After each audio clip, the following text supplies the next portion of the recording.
श्री नवनाथ भक्तिसार अध्याय 4. देवीच्या भैरवांची व दासींची फजिती आणि देवीचे दर्शन. मच्छिंद्रनाथाने सेतुबंद रामेश्वरास मारुतीची संकेत केल्यानंतर तो हिंगळा देवीच्या दर्शनात जावयास निघाला. ती ज्वालामुखी भगवती महाप्रदीच आदिशक्ती होई. जेव्हा मच्छिंद्रनाथ देवीच्या प्रचंड दरवाजाशी पोचला तेव्हा दरवाजाजवळ महाप्रबळ अष्टभैरव उभे होते. त्यांनी मच्छिंद्रनाथास पाहताच ओळखले व साबरी मंत्राने नागपत्र अश्वत्थाच्या झाडाखाली नाथाने सर्व देव अनुकूल करून त्याच्यापासून वरदान मागून घेतले आहेत. तो याचा कार्यभाग कितपत सिद्धीस गेला आहेत त्याची प्रचिती पाहण्याचे त्यांच्या मनात आले. म्हणून ते भैरव आपली रूपे पलटून संन्यासी बनले आणि दाराशी उभे राहिल्यावर तुम्ही कोठे जात वगैरे वगैरे मच्छिंद्रनाथास ते विचारू लागले. तेव्हा त्याने सांगितले की देवीचे दर्शन घ्यावयाचे माझ्या मनात आहेत, म्हणून मी आज जात आहेत. असेच सांगून मच्छिंद्राने त्यास विचारले की तुम्ही संन्यासी आहात, तुमची मर्जी आज जावयाची आहे की काय. त्यावर ते म्हणाले, आम्ही येथे द्वारपाल आहोत. येथे दाराशी उभे राहून जे कोणी देवीच्या दर्शनास येतात त्यांच्या पापपुण्याची चौकशी करून मग जो पुण्यवान व मनापासून दर्शनाची इच्छा करणारा असेल त्यास आम्ही आज जाऊ देतो. यास्तव तुझ्या पापपुण्याचा आम्हास झाडा देऊन मग तू आज जावे. कोणी विषय विलासाचे दुष्कृत्य जर लपून ठेवले तर आत प्रवेश करते वेळेस तो मध्येच दारात अडकतो, कारण त्यावेळेस दार अतिशय अरुंद होते.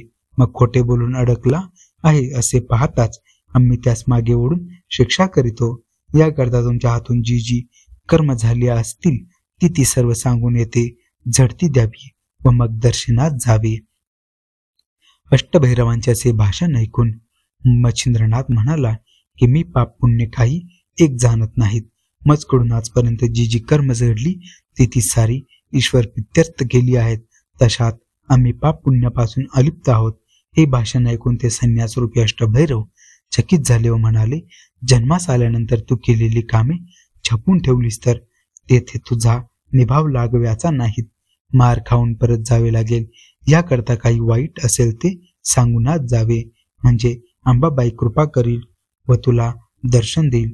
अशा प्रकारचा बराच संवाद होऊन शेवटी मच्छिंद्रनाथ म्हणाला की मी प्राण्यांना शासन करण्याकरता मी अवतार घेतला आहे.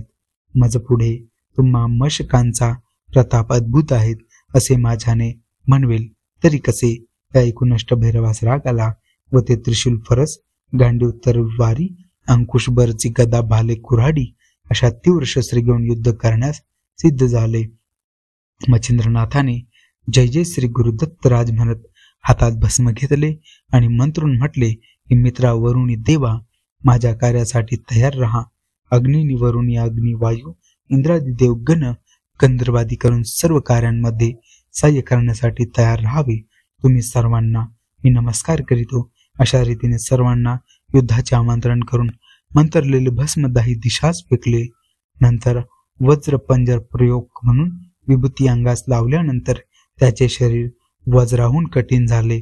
नंतर मच्छिंद्रनाथाने भैरवास सांगितले की तुम्ही आता आळस करून विलंब करू नका, युद्ध करण्यास तयार व्हा.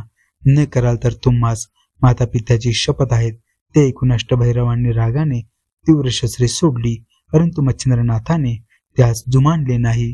ती त्यास गवताच्या काडीप्रमाणे वाटली, परंतु त्या योगाने तिन्ही लोकात थरकाप होऊन गेला. त्यावेळी वासव शक्ती सोडण्यात आली. तिच्या आवाजाने ब्रह्मांड धनानून गेले. तो आंबेने ऐकताच शोध करण्यासाठी आपल्या लावण्यखानी दासी पाठविल्या. त्यांनी हा प्रलय पाहिल्यानंतर दुसऱ्या असंख्य दासी मदतीस आणून शास्त्रस्त्राचा मजबूत मारा चालू केला. परंतु मच्छिंद्रनाथाने त्या सर्वांचे निवारण केले आणि भुलविणारे मोहिनी अस्त्र कामशरामध्ये जोडून प्रेरितांचा त्या अस्त्राने दासींच्या देहात गुप्त संचार करून ईशाच्य समान सर्वांना भ्रमविले. या प्रकारचा चमत्कार चालला असता विद्यागौरव अस्त्राच्या योगाने त्या सर्वांस नग्न करून त्यांची वस्त्रे आकाशात उडून दिली. नंतर माया अस्त्राच्या योगाने मच्छिंद्राने हजारो पुरुष त्या स्त्रियांपुढे निर्माण केले आणि स्मरण अस्त्राच्या योगाने त्या सर्व स्त्रियास शुद्धीवर आणले. त्यावेळी समोर हजारो पुरुष व आपण वस्त्ररहित असा प्रकार पाहून त्या दासी परम लज्जित होऊन रानोमाळ पळत सुटल्या. अशा स्थितीमध्ये त्या पळत असता भैरवकंठी प्राण धरून अत्यवस्थ पडलेले त्यांनी पाहिले. मग त्या पळून भगवती जवळ गेल्या. त्याची अवस्था पाहून अंबेला आश्चर्य वाटले. तिने काय प्रकार घडला म्हणून विचारता दासी म्हणाल्या, सुकृत सरल म्हणून ही दशा प्राप्त झाली. कोणी एक जोगी आला आहे, त्याने या रीतीने आमची दुर्दशा करून टाकली. त्यानेच भैरवांचा प्राण कासावीस केला आहे. आता तुम्ही आपला गाशा गुंडाळून येथून कोणीकडे तरी पसरवा, नाहीतर तुम्हावर हाच प्रसंग येऊन उतरेल असे आम्हास दिसते. अशा प्रकारे त्या दासी कावऱ्या बावऱ्या होऊन भगवती सांगू लागल्या. त्या भिवून गेल्यामुळे थरथरा कापत होत्या. त्याच्या डोळ्यापुढे तो जोगी दिसत असल्यामुळे भयाने आला आला असा शब्द त्या करीत होत्या. हा सर्व प्रकार भवानीने ऐकून घेतल्यानंतर तिला परम आश्चर्य वाटले. मग तो कोण आहे ते अंतर्दृष्टीने पाहू लागली. तेव्हा मच्छिंद्रनाथ या नावाने कवी नारायणाचे अवतार घेतला आहेत असल्याचे तिच्या लक्षात आले. नंतर तिने सर्वांस वस्त्र दिली आणि त्यासह अंबा मच्छिंद्रनाथाजवळ गेली. तिने अतिप्रेमाने त्यास हृदय धरले. तेव्हा तो जगमातेच्या पाया पडला. अंबेने त्यास मांडीवर बसविले व प्रताप करून दाखविल्यानंतर तिने त्याची तारीफ केली. शेवटी तिने त्यास भैरवांना सावध करावयास सांगितल्याबरोबर त्याने वात आकर्षण अस्त्र काढून घेतले. भैरव सावध होऊन पाहू लागले. तो अंबा मच्छिंद्रनाथास मांडीवर घेऊन बसली आहेत असे त्याच्या दृष्टीस पडले. त्यांनी देखील मच्छिंद्रनाथाची तारीफ करून त्याला शाबासकी दिली व नाग अश्वत्थाखाली संपूर्ण दैवते प्रसन्न होऊन त्यास आशीर्वाद दिल्याबद्दल मूळचा साधंत मजकूर अंबेला कळविला.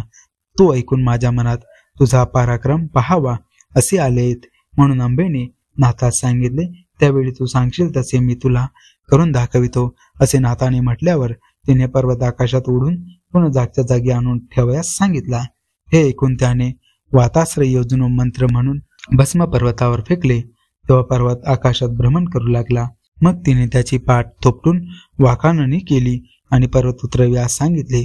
तेव्हा त्याने वायुवस्त्र काढून घेऊन पर्वत जागच्या जागी आणून ठेविला. ते पाहून आंबे संतोष वाटला. मग नाथास घेऊन आंबा आपल्या स्थानास गेली. नाथ तेथे त्रिराज्य राहिले. जाते समय आंबेने प्रसन्न होऊन त्यास सर्पास्त्र आणि बिन्नास्त्र अशी 2 अस्त्रे प्रसादात दाखल दिली. त्याचा स्वीकार करून मच्छिंद्रनाथ आंबेस नमस्कार करून निघाला. तर अशा रीतीने श्रीनवनाथ भक्तिसार कथेचा अध्याय 4 येथे संपन्न झाला. आपण भेटूया पुन्हा पुढील अध्यायामध्ये श्रीनवनाथ भक्तिसार अध्याय 5. जर आपण चॅनलवरती नवीन असाल तर मराठी भक्तिसार या यूट्यूब चॅनलला सबस्क्राईब करायला अजिबात विसरू नका. व्हिडिओला लाईक करा, चॅनलला सबस्क्राईब करा आणि आपण भेटूया पुन्हा पुढील व्हिडिओमध्ये. तोपर्यंत जय श्री गुरुदेव दत्त.